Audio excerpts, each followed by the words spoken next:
from the station that's in your corner. You're watching Fox 4 Morning News. Good morning. Thanks for watching Fox 4 Morning News at 8. I'm Jane Monreal. And I'm Chris Shaw. We have some breaking news to tell you about, and it is fantastic, tremendous news. Within the last few minutes, we have learned all 12 boys and their soccer coach in Thailand who were trapped in that cave because of floodwaters. Well, they are all out. Rescuers just got the last 2 out.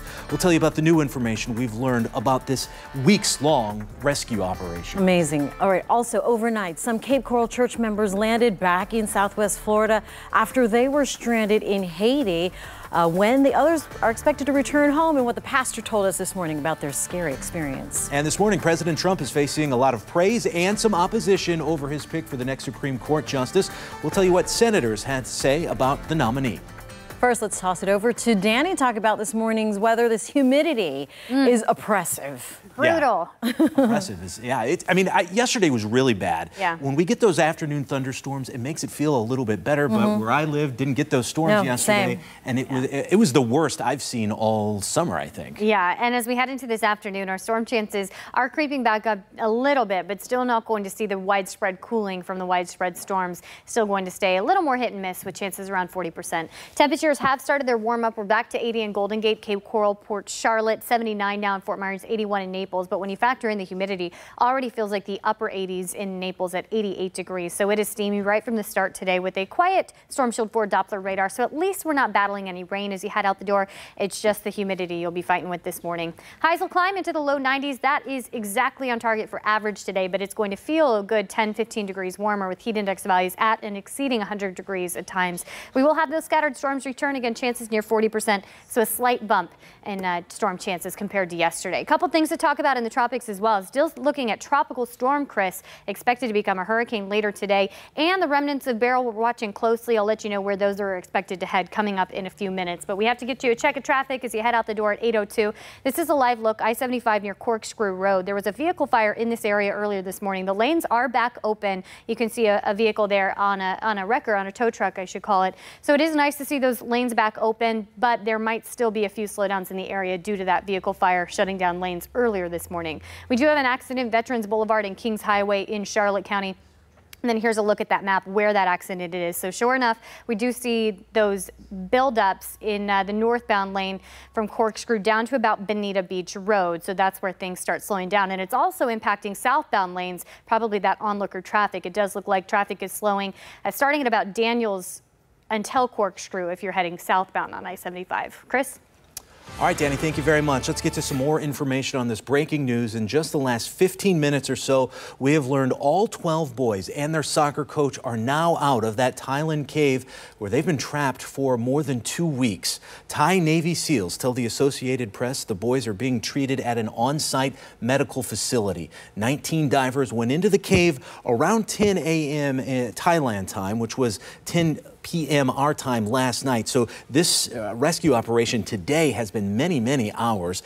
We watched all morning long as all 4 boys came out, and then the last crew brought out the final boy and the soccer coach. So again, all 12 boys and the soccer coach are now out of that cave where they had been trapped for more than 2 weeks. Obviously, still a developing story here. We will continue to work to bring you more information on how those boys are doing. What a sight to see, though. All those workers on there waiting for the boys and for all of them to be rescued. Yeah, can you imagine the feeling there right now? Beyond relief. All right. Well, today, 8 Cape Coral Church members will return home after being stranded in Haiti since Saturday. Overnight, 3 others landed at Southwest Florida International Airport. That's where we find 4 in your corners, Jillian Hartman. Jillian, great news there as well.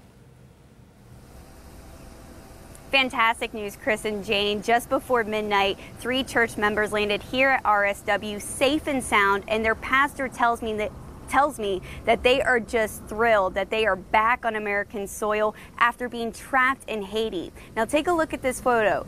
10 adults and 7 high school students were with a mission trip with Cape Christian Fellowship just outside of Port-au-Prince, and they were actually delivering supplies to a small village outside of the city. Now, they were expected to come home Saturday, but they were told it was not safe to go to the airport after violent protests erupted over higher gas prices. Flights in and out of the country were also canceled because of those protests. Now, their pastor says they are just so thankful to be home right now.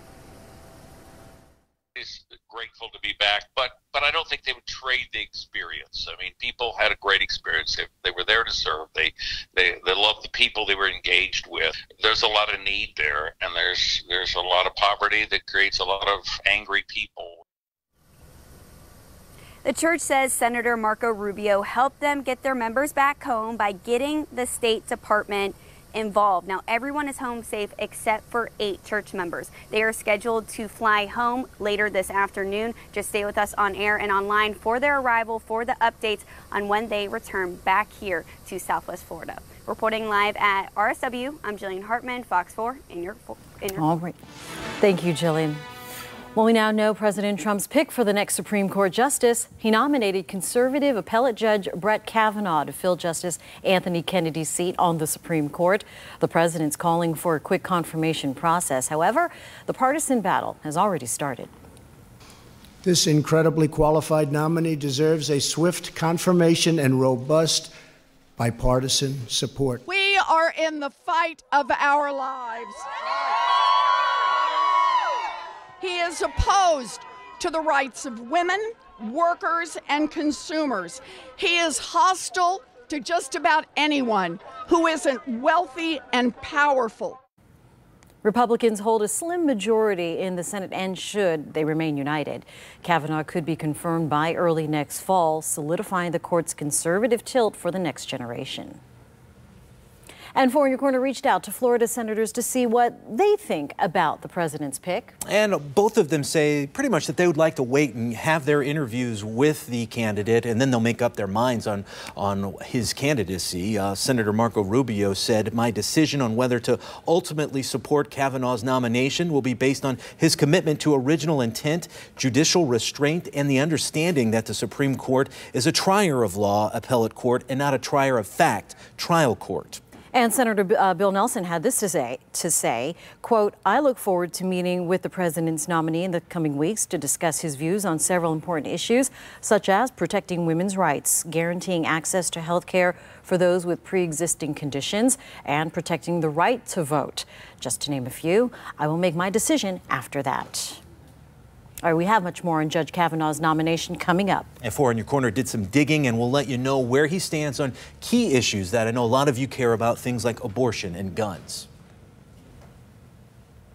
Today is the court-ordered deadline for the government to reunite children under 5 with their parents who were separated at the border by the zero-tolerance policy.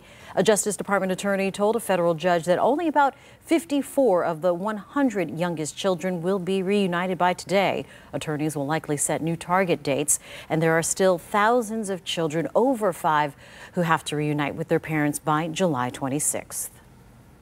This morning, Cape Coral police want you to be on the lookout for a missing, endangered mother and her 2 sons. Jennifer Pollard left her home yesterday morning with her sons, 3-year-old Alex Orlos and 2-year-old Thomas Pollard. She sent a text last night that read, "Sick, need help," and isn't answering her phone. Call police with any information. Another important story here. Collier County deputies want you to be on the lookout for this missing teenager. 15-year-old Lionel Tomei was last seen leaving his house in Golden Gate Estates around 4:30 yesterday afternoon. He's 5'4", and weighs about 200 pounds. He was last seen wearing a Ted shirt and gray camouflage pants. You see his picture there on the screen. If you know where he is, please call deputies. This morning, Lee County deputies are investigating the death of a missing Bonita Springs woman. The sheriff's office says they found the body of Maria Gomez in the Imperial River on Saturday. She'd been missing since July 4th. Neighbors we spoke with said they feared the worst. Stick with Four in Your Corner for any updates. Right now, there is a state of emergency in Glades, Hendry, Lee, Martin, Okeechobee, Palm Beach, and St. Lucie counties due to the algae blooms.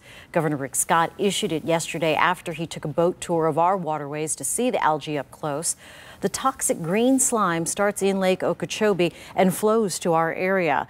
Now, this emergency declaration lets the Department of Environmental Protection and the South Florida Water Management District to waive restrictions and regulations to store water in additional areas. Starting to move water south as much as possible out of Lake Okeechobee, trying to minimize the impact to the communities here on the west and east coast. All right, well, the department says they will monitor the algae blooms for the next few days. Time right now is 8:10. Check this out. It's something good. This Cape Coral police officer playing some football in the neighborhood. Cape Police posted the video on their Twitter page sent to them by a neighbor with the caption, "I love my Cape officers."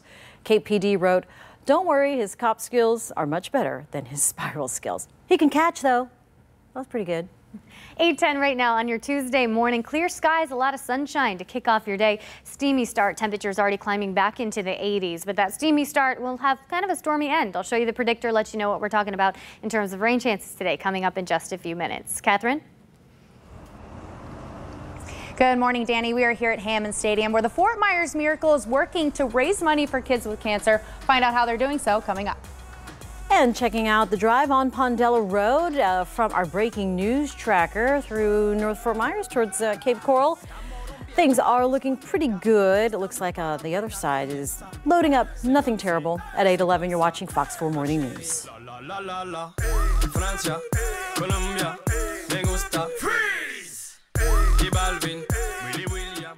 Guaranteed.